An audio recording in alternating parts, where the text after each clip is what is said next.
ನಮಸ್ಕಾರ ಸ್ನೇಹಿತರೆ, ನಾವು ರೈಲ್ನಲ್ಲಿ ರಿಸರ್ವೇಷನ್ ಕೋಚ್ನಲ್ಲಿ ಪ್ರಯಾಣ ಮಾಡಬೇಕು ಅಂದರೆ ನಾವು ಟಿಕೆಟ್ನ ಬುಕ್ ಮಾಡಬೇಕಾಗುತ್ತೆ.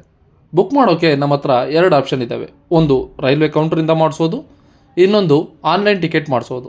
ಹಿಂಗೆ ನಾವು ಆನ್ಲೈನ್ನಲ್ಲಿ ಮಾಡಿಸಿದ ಟಿಕೆಟ್ ವೆಯ್ಟಿಂಗ್ ಲಿಸ್ಟ್ನಲ್ಲಿ ಇದ್ದರೆ ಪ್ರಯಾಣ ಮಾಡ್ಬೋದಾ, ಮಾಡೋದಾದರೆ ಯಾವ ಸಿಚುವೇಷನ್ನಲ್ಲಿ ಮಾಡ್ಬೋದು, ಇದ್ರ ಬಗ್ಗೆ ಈ ವಿಡಿಯೋದಲ್ಲಿ ಮಾತಾಡೋಣ.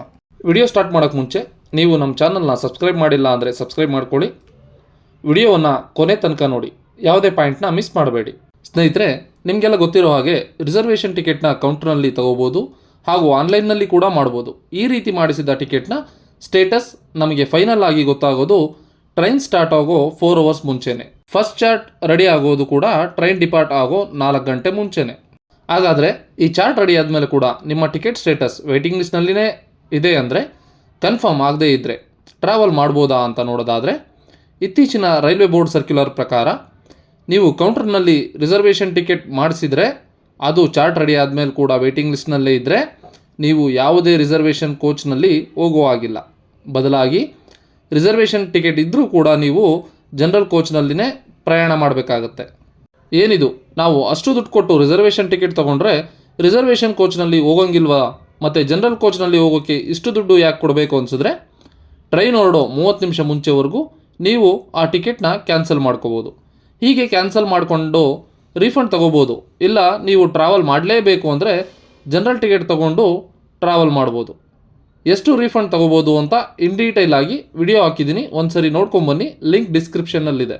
ಇದು ಕೌಂಟರ್ನಲ್ಲಿ ತೆಗೆದುಕೊಂಡ ಟಿಕೆಟ್ ಕತೆ ಆದರೆ, ಇನ್ನು ಆನ್ಲೈನ್ನಲ್ಲಿ ಮಾಡಿಸಿದ ಟಿಕೆಟ್ ಕತೆ ಏನು ಅಂತ ನೋಡೋದಾದರೆ, ನೀವು ಆನ್ಲೈನ್ನಲ್ಲಿ ಟಿಕೆಟ್ ಮಾಡಿಸಿ ಅದರ ಫೈನಲ್ ಸ್ಟೇಟಸ್ ವೆಯ್ಟಿಂಗ್ ಲಿಸ್ಟ್ನಲ್ಲಿ ಇದ್ದರೆ ನೀವು ಟ್ರಾವೆಲ್ ಮಾಡ್ಬೋದಾ ಅಂತ ನೋಡೋದಾದರೆ ಖಂಡಿತ ಮಾಡೋ ಹಾಗಿಲ್ಲ.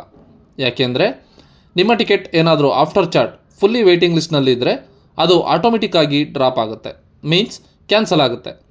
ಈ ರೀತಿ ಕ್ಯಾನ್ಸಲ್ ಆದ ಟಿಕೆಟ್ ಫುಲ್ ಅಮೌಂಟ್ ನಿಮ್ಮ ಅಕೌಂಟ್ಗೆ ರೀಫಂಡ್ ಆಗುತ್ತೆ, ಎಕ್ಸೆಪ್ಟ್ ಕ್ಲರ್ಕೇಜ್ ಚಾರ್ಜ್. ಸೊ ನೀವು ರೈಲ್ವೆಗೆ ಕಟ್ಟಿದಂಥ ಅಮೌಂಟ್ 0. ಆದ್ದರಿಂದ ಆ ಟಿಕೆಟ್ ಇನ್ವ್ಯಾಲಿಡ್ ಆಗುತ್ತೆ. ನೀವು ಆ ಟಿಕೆಟ್ ಇಟ್ಕೊಂಡು ಯಾವುದೇ ಕೋಚ್ನಲ್ಲಿ ಪ್ರಯಾಣ ಮಾಡುವ ಆಗಿಲ್ಲ. ಬಟ್ ಕೆಲವೊಂದು ಎಕ್ಸೆಪ್ಷನ್ ಸಿಚುವೇಷನಲ್ಲಿ ವೆಯ್ಟಿಂಗ್ ಲಿಸ್ಟ್ ಇದ್ದಾಗ ಟ್ರಾವೆಲ್ ಮಾಡ್ಬೋದು. ಆ ಸಿಚುವೇಷನ್ ಯಾವುವು ಅಂತ ನೋಡೋದಾದರೆ, ಮೊದಲನೇದು, ನಿಮ್ಮ ಟಿಕೆಟ್ನಲ್ಲಿ ಒಬ್ಬರು ಅಥವಾ ಇಬ್ಬರು ಪ್ಯಾಸೆಂಜರ್ದು ಕನ್ಫರ್ಮ್ ಆಗಿದ್ದು ಅದೇ ಟಿಕೆಟ್ನಲ್ಲಿ ಇನ್ನು ಉಳಿದ ಪ್ಯಾಸೆಂಜರ್ಗಳದ್ದು ವೆಯ್ಟಿಂಗ್ ಲಿಸ್ಟ್ನಲ್ಲಿ ಉಳ್ಕೊಂಡ್ರೆ, ಅಂದರೆ ಒಂದೇ PNR ಟಿಕೆಟ್ನಲ್ಲಿ ಕೆಲವ್ರದ್ದು ಕನ್ಫರ್ಮ್ ಆಗಿ ಕೆಲವ್ರದ್ದು ವೆಯ್ಟಿಂಗ್ ಲಿಸ್ಟ್ನಲ್ಲಿ ಇದ್ದಾಗ ಎಲ್ಲರೂ ಕೂಡ ಟ್ರಾವೆಲ್ ಮಾಡ್ಬೋದು. ಬೇರೆ ಯಾವುದೇ ಟಿಕೆಟ್ ತಗೊಳ್ಳೋ ಅವಶ್ಯಕತೆ ಇರೋಲ್ಲ. ಇದನ್ನು ಪಾರ್ಷಿಯಲ್ ವೆಯ್ಟಿಂಗ್ ಲಿಸ್ಟ್ ಅಂತ ಕರೀತಾರೆ.